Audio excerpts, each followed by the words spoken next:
The deities just do it, nobody asked them to. I never knew they did until, later on when something happened there. And then I would ask, some local deity gods, why did such a thing happen? Then they would explain to me, because so and so person came to your island you inhabited before and disturbed the peace and construction of the offering deities. That is their words, not mine. So these are all their words, yeah? Offering deities. I never used those words. I never knew such words existed until after I knew about that report. Yeah, so-and-so person came and disturbed their peace, the peace of the offering deities.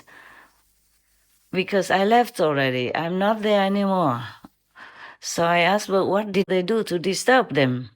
And they say because he came in and brought in not pure energies into their building area, where they are building a palace of worship for you. That's how I knew about it. In that tiny island, there was just a single person tent I put up near the hatching swan. Person stay there for just some months. And long after I left, a non-resident removed it already.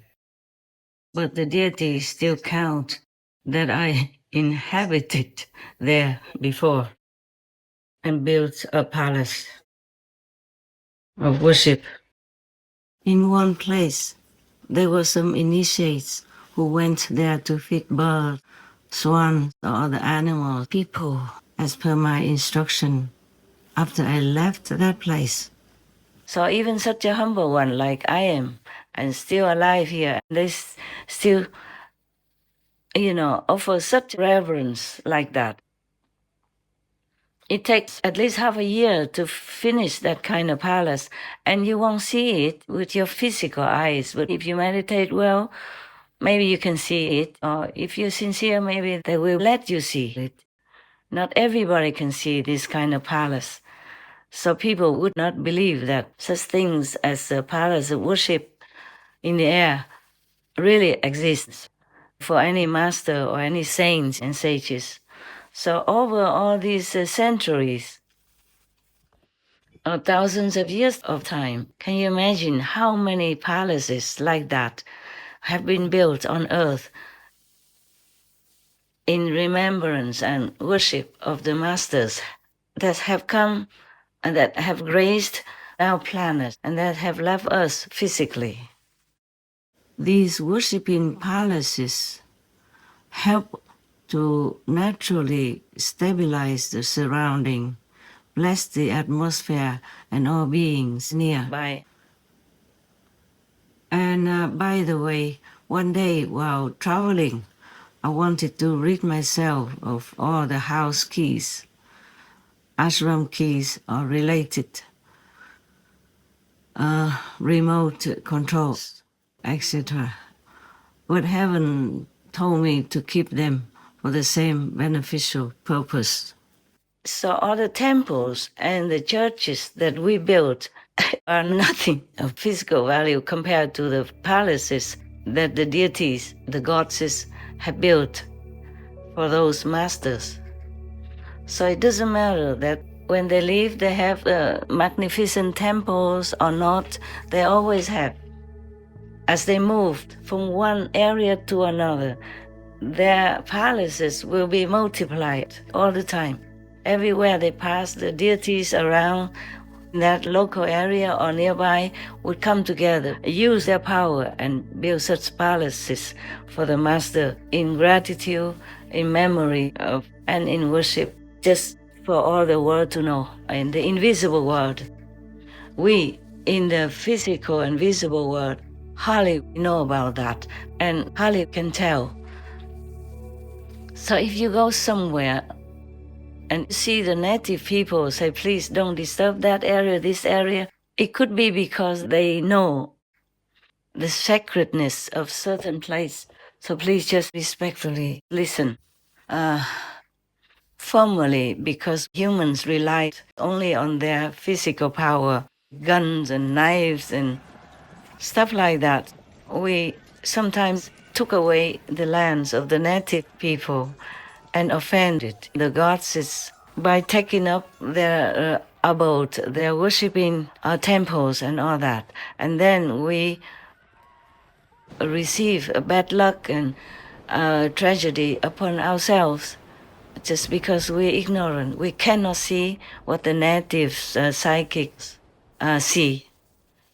In every indigenous nation or community, there is someone who knows about nature, who can see beyond physical obstruction and see things that normal people cannot see.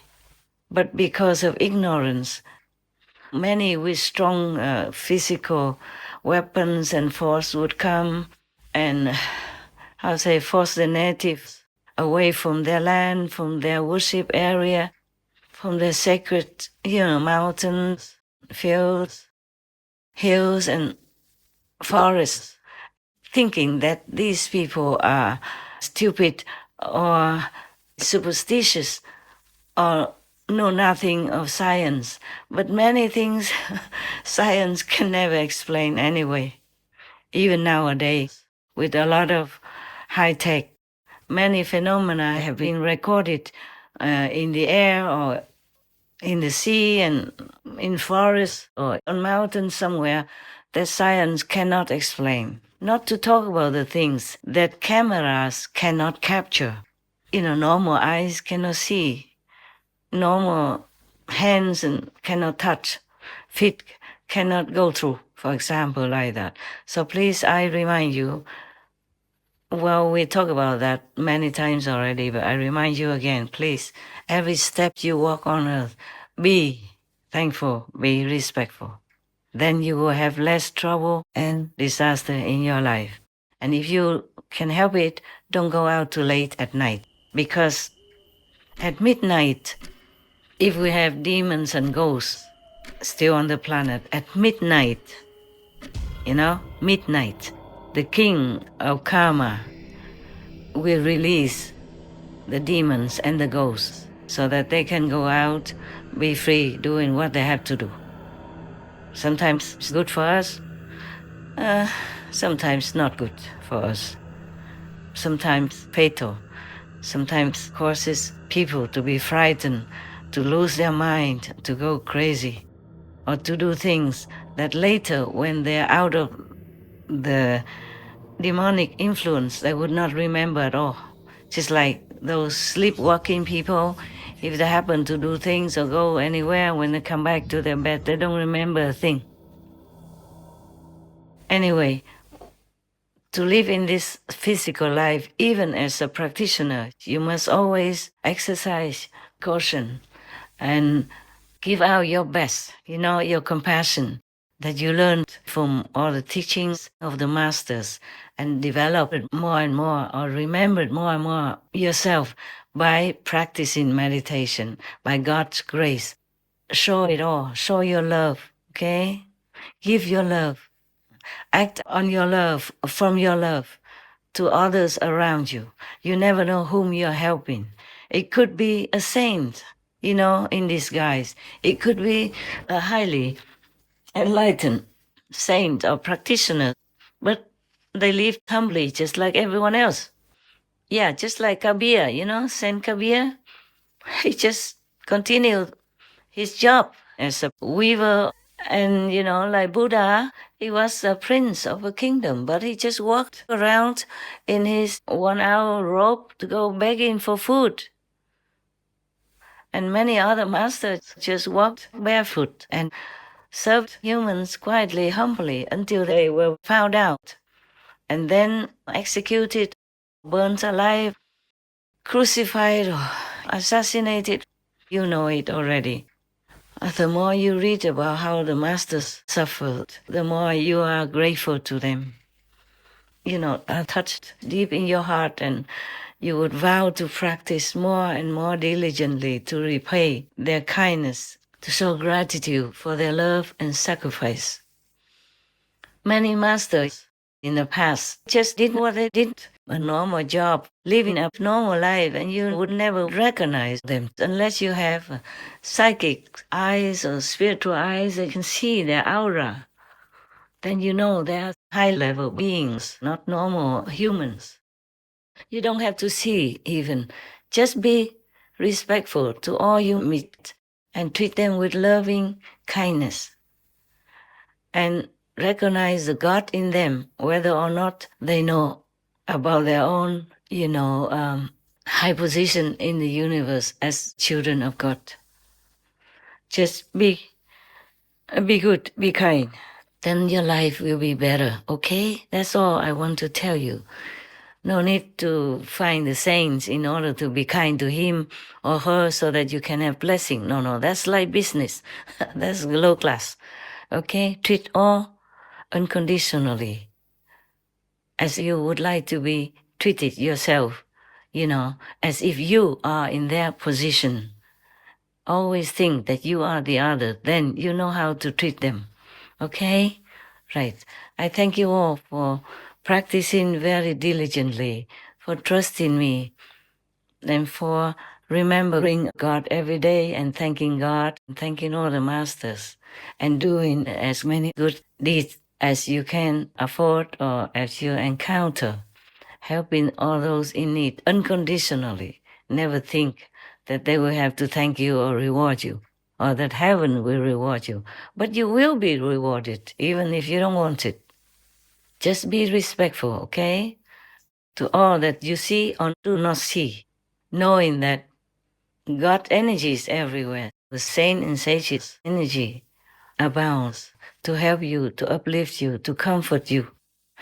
Then you would treat everyone as if, he is a master, she is a saint.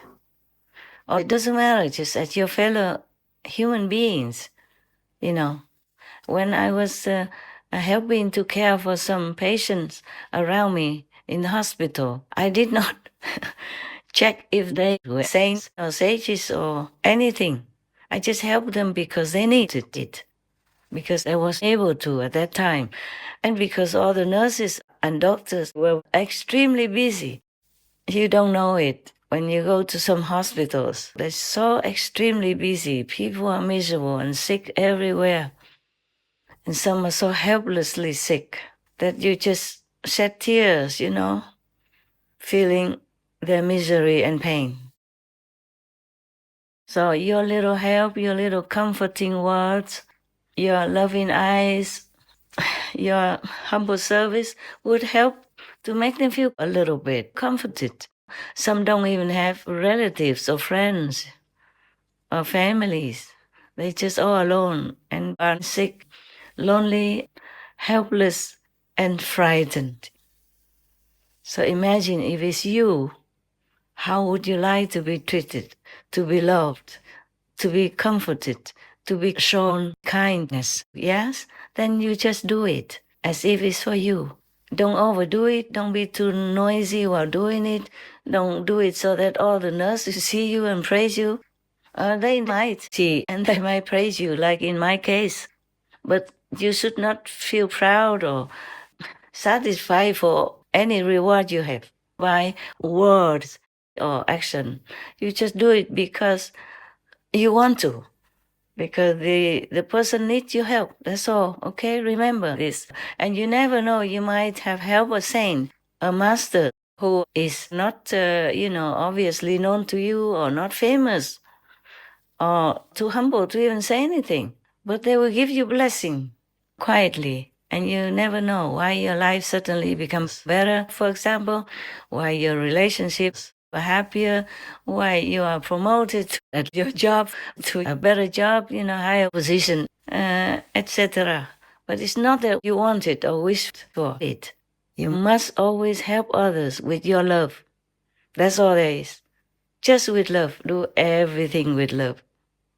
To yourself, your family, your relatives, your friends, and strangers whenever they need that. And even when they don't need it, give them love also. If you can, your family, make your life happier. Because if your family members are happy, then you're happy. That is definitely like that. There is a reflection, okay? Just like the mirror. When you look into the mirror, a good mirror reflects back to you that you are pretty or not, okay? Right. That's very simple.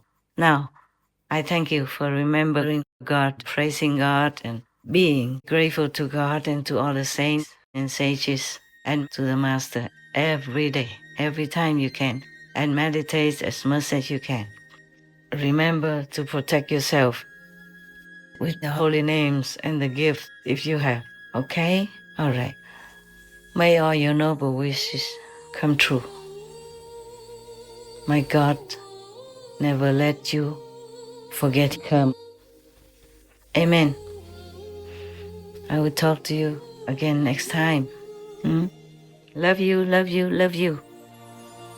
Joy am I, and love am I. Joy is mine, and love is mine. I hold two, and two abide. I hold two, and two abide. Supreme Master Ching Hai, vegan, is a world-renowned spiritual teacher, humanitarian and artist. To learn more about her compassionate life and teachings, please visit suprememastertv.com/master.